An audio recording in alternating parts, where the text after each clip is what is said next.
जितने भी छात्र साथियों, आप सबको बहुत बहुत स्वागत आज के कार्यक्रम में। आज हम जिस साहित्य के जिस नक्षत्र को स्मरण कर रहे हैं, उनका योगदान, उनका अवदान साहित्य में कितना ऊंचा है उसको आप सब लोग जानते हैं।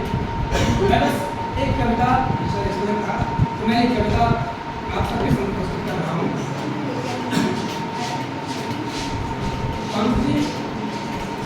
मैं अपनी एक कविता में कहा परिवर्तन को संबोधित करते हुए कि तुम्हारा नयनोन्मीलन निखिल उत्थान होता है। परिवर्तन के कारण ही उत्थान भी होता है, पतन भी होता है। लेकिन मैं एक कविता उत्थान की आप सबके सामने प्रस्तुत कर रहा हूँ। प्रकृति में किस तरह से उत्थान होता है और उसका हमारे जीवन पर सकारात्मक प्रभाव कैसे पड़ता है, उसको मैं कविता के माध्यम से आप सबके सामने निवेदन कर रहा हूँ और उम्मीद करता हूँ कि आप सबको अच्छी लगे। अज्ञान के भंवर में डूबी थी रूह प्यासी, अज्ञान के भंवर में डूबी थी रूह प्यासी, घनघोर तम में जागा उमड़ी मगन उदासी। अज्ञान के भंवर में डूबी थी रूह प्यासी, घनघोर तम में जागा उमड़ी मगन उदासी। व्योम पर बिछी थी वो ज्योत्सना धवल सी, व्योम पर बिछी थी वो ज्योत्सना धवल सी, चांद उठ रहा था कि रोशनी कमल सी। निष्प्रभ सी लोचनों से उसको निहारता था, जो आसमान का चांद जगमगा रहा है उसको निहारता था। निष्प्रभ सी लोचनों से उसको निहारता था, नैराश्य को हृदय से अपने विसारता था। निष्प्रभ सी लोचनों से उसको निहारता था, नैराश्य को हृदय से अपने विसारता था। जब उषा के आगमन से सर की निशा विलासी, कैसे परिवर्तन होता है कि उषा के आगमन से सर की निशा विलासी, जैसे हुआ उजाला छटती गई उदासी।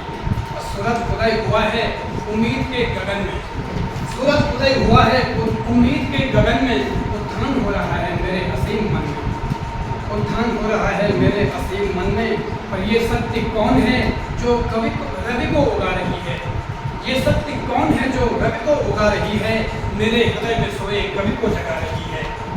ये शक्ति कौन है जो रवि को उगा रही है, मेरे हृदय में सोए कवि को जगा रही है। और उत्थान हो गया है लो अब मैं जाग आया, उत्थान हो गया है लो अब मैं जाग आया, अपने अतीत के उस दुष्कर्म से भाग आया। खिलती है पंख में जूं पंकज कली सुकोमल, खिलती है पंख में जूं पंकज कली सुकोमल, ऐसे बुरे समय में पढ़ने लगा मनोबल।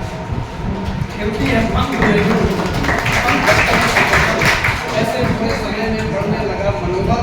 इस ग्रीष्म के समय में, आजकल गर्मियों का समय, इस ग्रीष्म के समय में जल बिंदुओं के क्रम से मेरा घटा भरा है उत्थान के सक्रम से, मेरा घटा भरा है उत्थान के सक्रम से। उपजा धरा पे अंकुर, इसके तक सबसे मुझे अच्छी बोलने के लिए, उपजा धरा पे अंकुर मन हर्ष कर रहा है, उत्थान के लिए वो संघर्ष कर रहा है। उपजा धरा पे अंकुर मन हर्ष कर रहा है, उत्थान के लिए वो संघर्ष कर रहा है। और सागर के ज्वार से बस भाटे ने ये ही सीखा, एक संदेश मेरे आप सबके लिए, सागर के ज्वार से बस, सागर के ज्वार से बस भाटे ने ये ही सीखा, जो क्रूरता में होता पतन को सीखा। सागर के ज्वार से बस भाटे ने ये ही सीखा, जो क्रूरता में होता पतन को सीखा। तब मंद मंद उठा निज आन पर रहा है, प्राचीन से हिमालय उत्थान कर रहा है। उत्थान कर रहा है। बहुत बहुत